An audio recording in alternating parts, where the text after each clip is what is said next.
Hey kids, Dr. Rounds here. Here is your video lesson on formulas and functions section 3.7. We're closing in on the end of the chapter, learning how to manipulate equations to suit our purposes. That is the point of our lesson today, knowing how to rewrite a formula to help us change the order so that it meets our needs best. This is a really practical lesson. It's exciting to me so that you are laying a foundation for things that you will be building on in the future. Specifically, as we move through this lesson, we are going to get to rewriting equations in function form or slope-intercept form. So this is a really important, good lesson for you. If you get lost, please feel free to watch again or to pause, think, perhaps rewind and rewatch. And at the end, I'll share my email address so you can shoot me an email in case you need any additional clarification. So the setup for this lesson is there will be an easy, moderate, and hard example for each component that we're talking about in these notes. So we'll be talking about some equations that you may see in, say, a geometry class. And on the back, we're going to be talking about equations that have just not just an x variable, but also a y.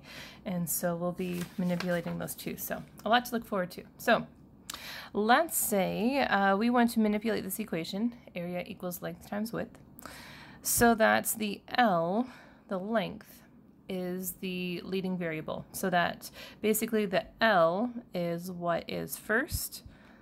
On the left, it's positive and alone. We want to manipulate the other variables so that they follow the equal sign. So length is in a multiplication relationship with width. The reverse of multiplication is division. And I want to eliminate the W from the length. What I do on one side, I do to the other. So W over W is 1.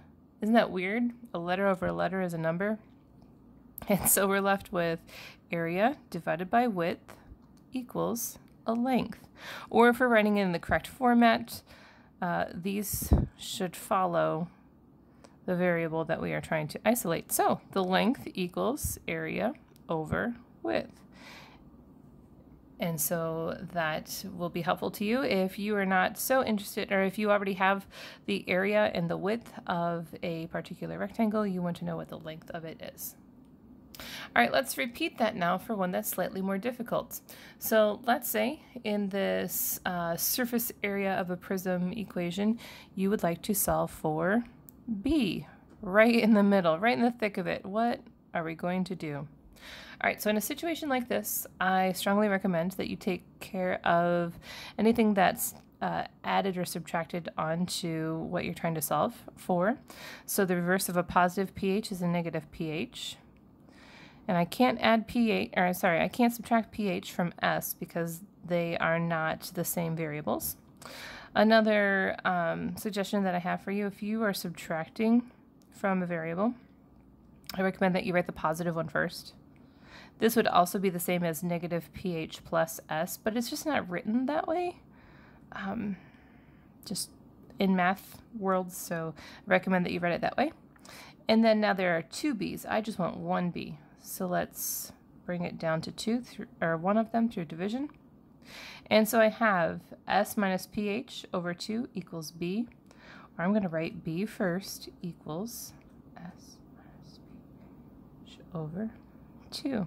Now this looks like a math problem. This does not look like a solution, but this is the solution. I've just rewritten the equation so that same variables, same numbers are all involved. They're just in a different order, so that now we are solving for the base instead of the surface area. All right, so there's no new numbers going in for these variables. They're just being manipulated in a different way. Okay. All right, so this is if you would like to convert temperature, super practical equation. If you ever travel and you want to know what the temperature is in wherever you live, whether it's Celsius or Fahrenheit. Let's say that we want to solve for Celsius. Again, if there's addition subtraction with this, I recommend that you take care of that first. And when you bring this down, bring down the variable first. 9/5 of Celsius. Okay, so these are being multiplied. The reverse of multiplication is division, so I could divide each side by 9/5. But when we were working with fractions, remember, rather than dividing, let's multiply by the reciprocal. 5 over 5 is 1, 9 over 9 is 1, so I have 1c. And what I do on one side, I do to the whole other side. So here's the 5/9. Now if you want to, you can use distributive property and do 5/9 f minus whatever 5/9 times 32 is, or it is sufficient to just say 5/9 f minus 32. That's good enough for me. And then we would do it actually the other way. We want to write things in the best format, right? All right, and so this is your final equation. So let's say, for example, the usefulness of this equation. Let's say you are in a distant land where people measured temperature in Celsius, and you'd like to know, what is the temperature for me, what I'm used to in Fahrenheit land in the United States? Well, this is what you would use. Now, let's say you are somebody who uses Celsius and you were here and visiting us, right? This is where you would plug in the Fahrenheit temperature, the one that we use, to figure out what the Celsius temperature is. So it's super practical, super useful. And we have a little kitten here injected just to ease your brain a little bit. And here we go. All right, here we go. Little mathematical fill in the blank. You guys are so fun with these in class. I like trying to listen to you guys fill in blanks here. All right, so here's the connection. Rewriting a formula is very similar to writing equations in function form. Later, this is going to bleed into slope-intercept form. And this is something we're going to do a lot in geometry. So function form means that a particular variable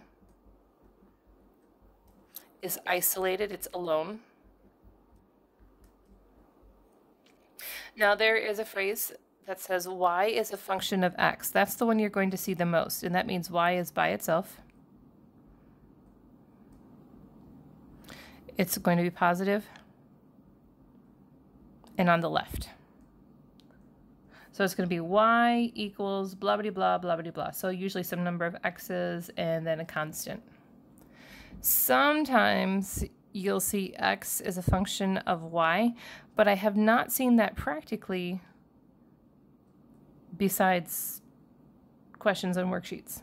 So I would say focus on this. This is the more practical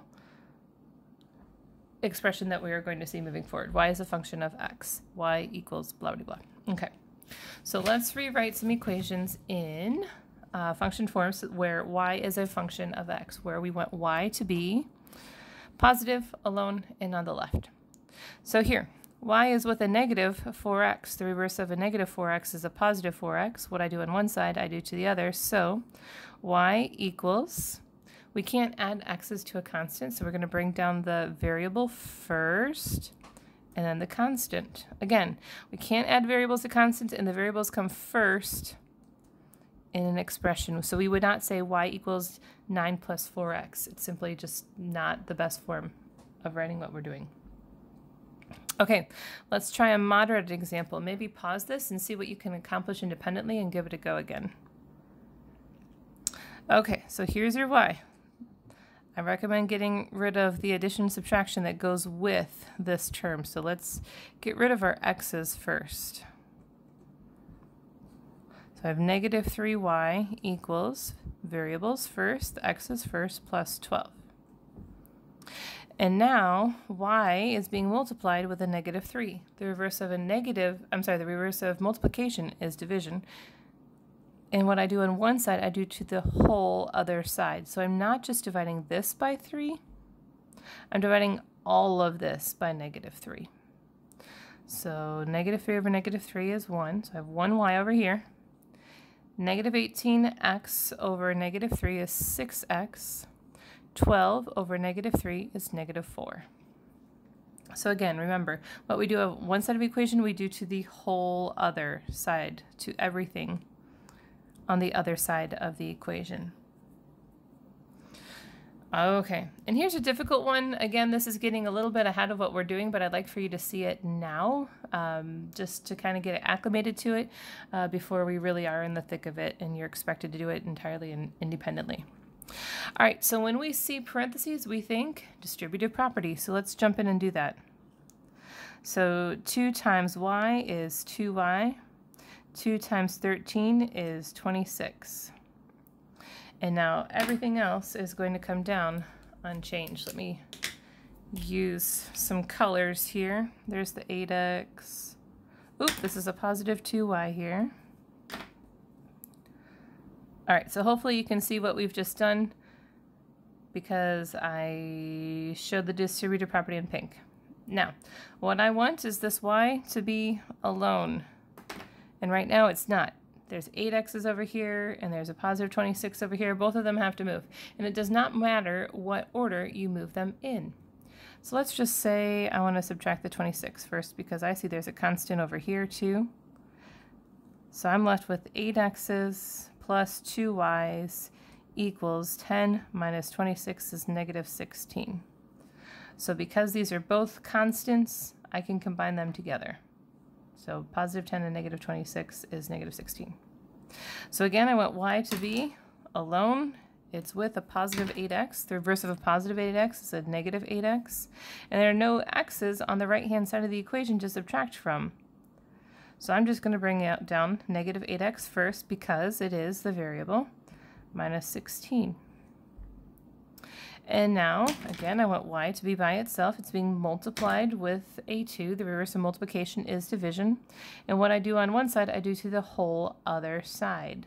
So you'll need to divide this by 2. You'll need to divide by this by 2. Some people like to do each term over what they're dividing by. Some people like to do it by this. I think I see this more often. But this is for kids who maybe overlook dividing everything by the same number. So negative 4x minus 8 is our final solution. That's super fun, I think, and very, very, very valuable skill for moving forward.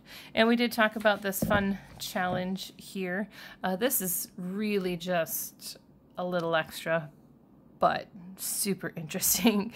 If you are enjoying what we're doing and you need a little bit of a challenge, we talked about how of course, there's a million different ways that we can solve these equations. Okay, maybe not a million, but there are many ways that we can solve these equations. And I want to show to you one interesting perspective. Okay, so in our example up here, we attacked the distributive property first, and that's 95% of the time what people will do. But you may consider here that this distributive property, this 2 is going to be multiplied with everything inside. Well, rather than multiply, couldn't I divide this section by 2 to eliminate that and bring down a simpler form of the equation rather than 2y plus 26 and then have to deal with that later? Divide by 2 equals negative 4x plus 5, and then subtract off the 13 to get y equals negative 4x minus 8. Same solution, maybe one less step, but anyway, it's a really fascinating way to look at the number on the outside of the distributive property, thinking about it in terms of division instead of multiplication.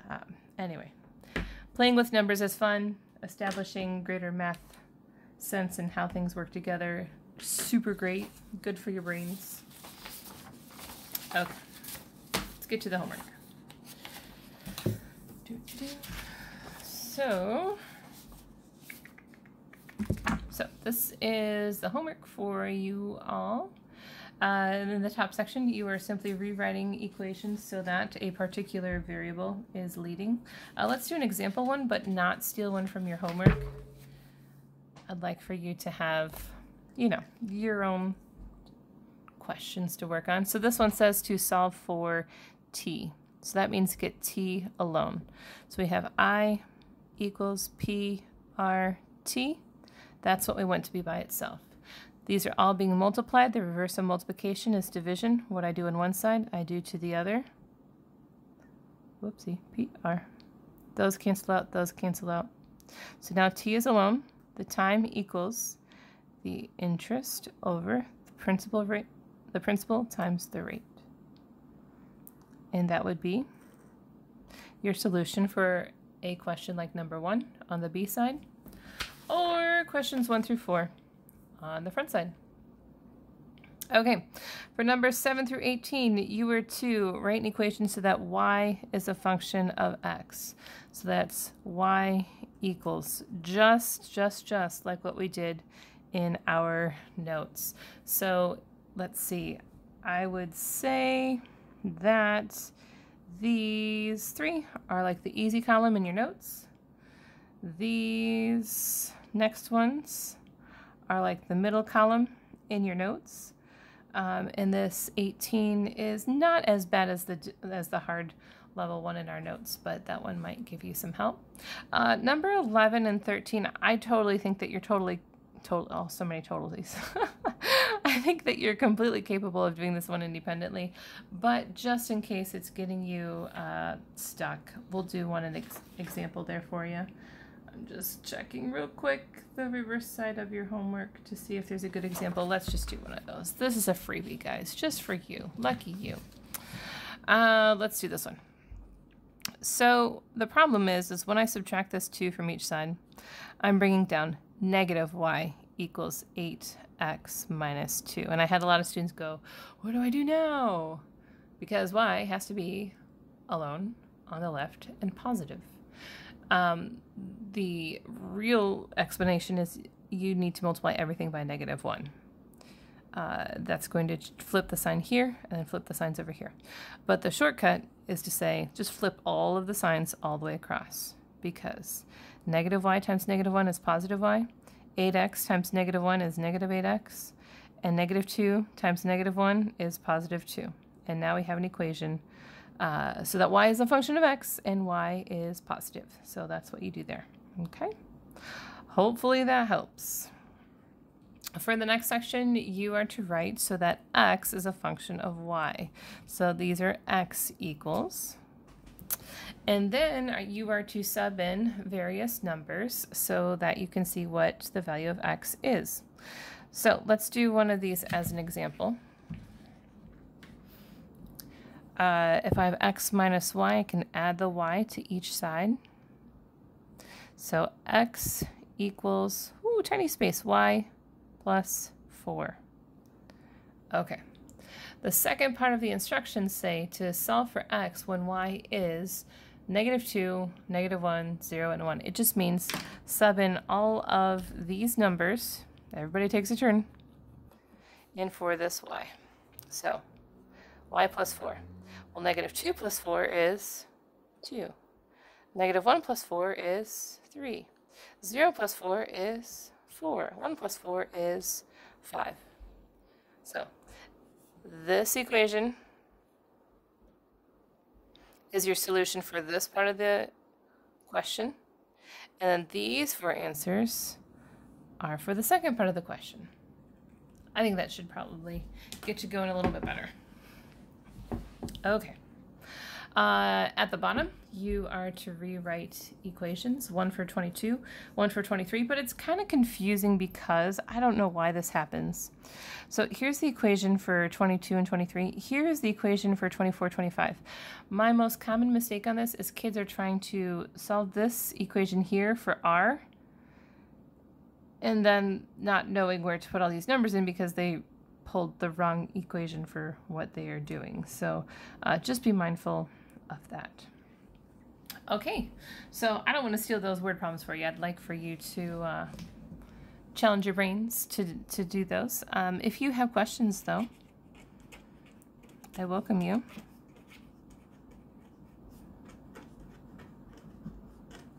To contact me. You're no trouble at all. Happy to help. If not, I'll be around 8 o'clock every morning. Happy to help, and I'll see you guys in class. Thanks, bye.